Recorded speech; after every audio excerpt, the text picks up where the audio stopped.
जय माता दी। आइए सुनते हैं गुप्त नवरात्रि की 9वीं महाविद्या माँ मातंगी की कथा एवं पूजन विधि। 10 महाविद्याओं में माँ मातंगी नवम महाविद्या के रूप में जानी जाती हैं।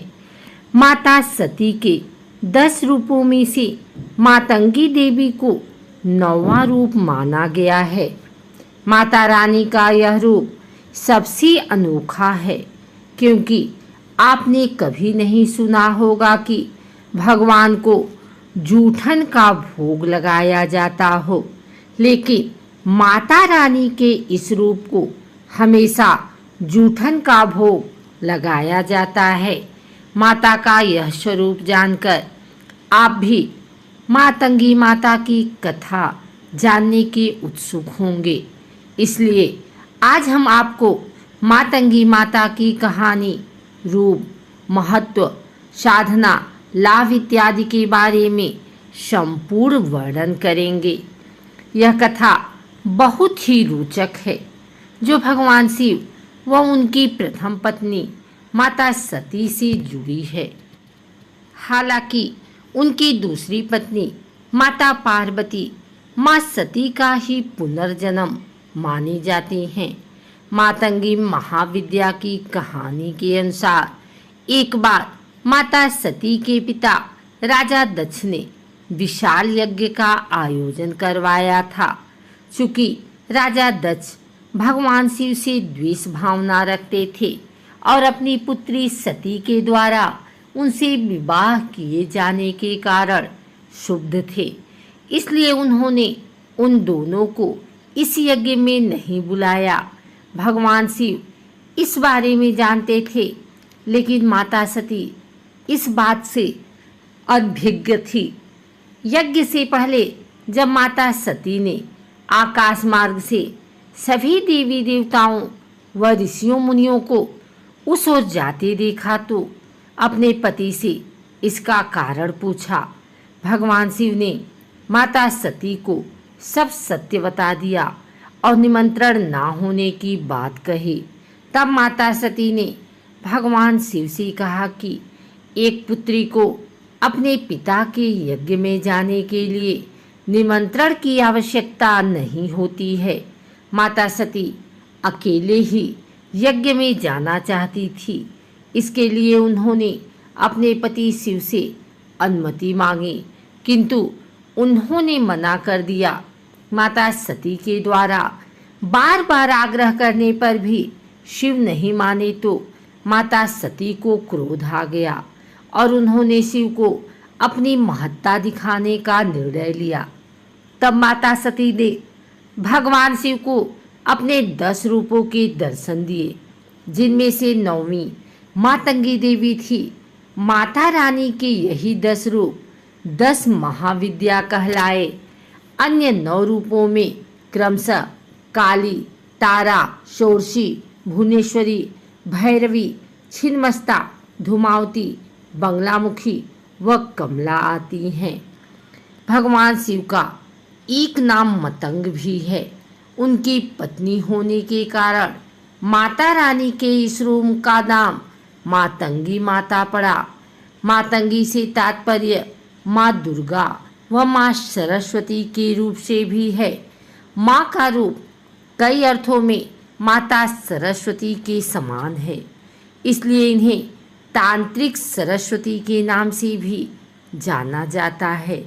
माता रानी एक सोने से सुसज्जित सिंहासन पर विराजमान है। उनका वर्ण गहरा हरा है तथा उन्होंने लाल रंग के वस्त्र पहने हुए हैं। सोने के कई आभूषण भी माता रानी ने धारण किए हुए हैं। उनके सिर पर एक मुकुट है, जिस पर चंद्रमा सुसज्जित है। उनके केस खुले हुए हैं तथा 3 नेत्र हैं। माता रानी के 4 हाथ हैं, जिसमें उन्होंने तलवार, फंदा व अंकुश पकड़े हुए हैं। एक हाथ में अभय मुद्रा में है। माता रानी के कुछ अन्य रूपों में उन्हें दूसरी वस्तुएं पकड़े हुए दिखाया गया है, जैसे कि खड़ग, जपमाला या पुस्तिका इत्यादि। उनके सामने माँ सरस्वती के समान बीड़ा रखी हुई है। इस कारण उन्हें कला व संगीत की देवी भी माना जाता है। माँ के कुछ चित्रों में उनके 4 से अधिक हाथ दिखाए गए हैं, जिनसे वे बीड़ा को भी पकड़े हुए हैं। अब जानते हैं कि माता मातंगी का जन्म किस उद्देश्य से हुआ था।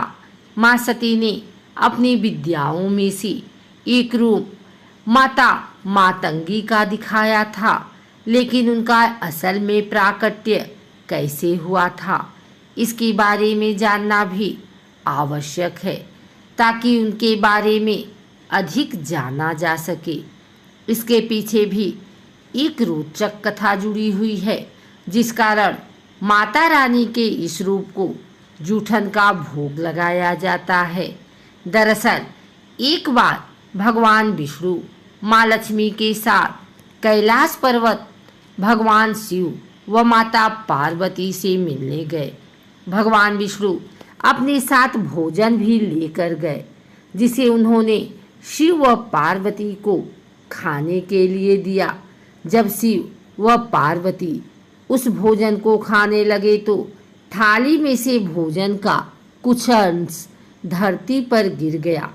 भोजन के उन्हीं जूठन अंश में से माँ मातंगी का जन्म हुआ। इसी कारण माता रानी के मातंगी रूप को हमेशा जूठन का भोग लगाया जाता है। जूठन में से उत्पन्न होने के कारण उनका एक नाम उच्छिष्ट मातंगिनी भी पड़ा, अर्थात जिसे बचे हुए भोजन या जूठी का भोग लगाया जाए। माता रानी के साधना से क्या होता है लाभ?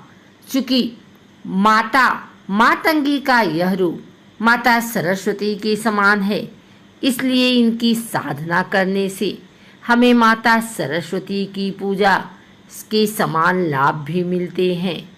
इससे व्यक्ति की बुद्धि व विद्या का विकास होता है तथा वाणी मधुर बनती है। माता मातंगी के आशीर्वाद से मनुष्य को कला व संगीत के क्षेत्र में उन्नति देखने को मिलती है। इसके अलावा मातंगी माता की पूजा करने से किसी प्रकार का जादू टोना या माया से छुटकारा पाया जा सकता है।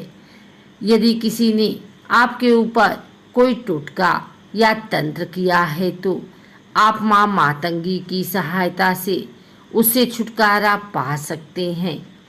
तांत्रिकों के द्वारा माता मातंगी की पूजा किसी को वश में करने या उसे सम्मोहन में लेने के उद्देश्य से भी की जाती है। माता रानी के इस रूप की पूजा आम भक्तों के द्वारा कम व तांत्रिक व साधुओं के द्वारा मुख्य रूप से की जाती है। माता मातंगी महाविद्या की पूजा मुख्य रूप से गुप्त नवरात्रि में की जाती है। गुप्त नवरात्रि में माता रानी की 10वीं महाविद्याओं की ही पूजा की जाती है, जिसमें से 9वें दिन महाविद्या मातंगी की पूजा करने का विधान है। माता मातंगी से संबंधित रुद्रावतार मतंगेश्वर रुद्रावतार हैं। अन्य मान्यताओं के अनुसार इन्हें मतंग ऋषि की पुत्री भी बताया गया है। इन्हें चंडालिनी के नाम से भी जाना जाता है।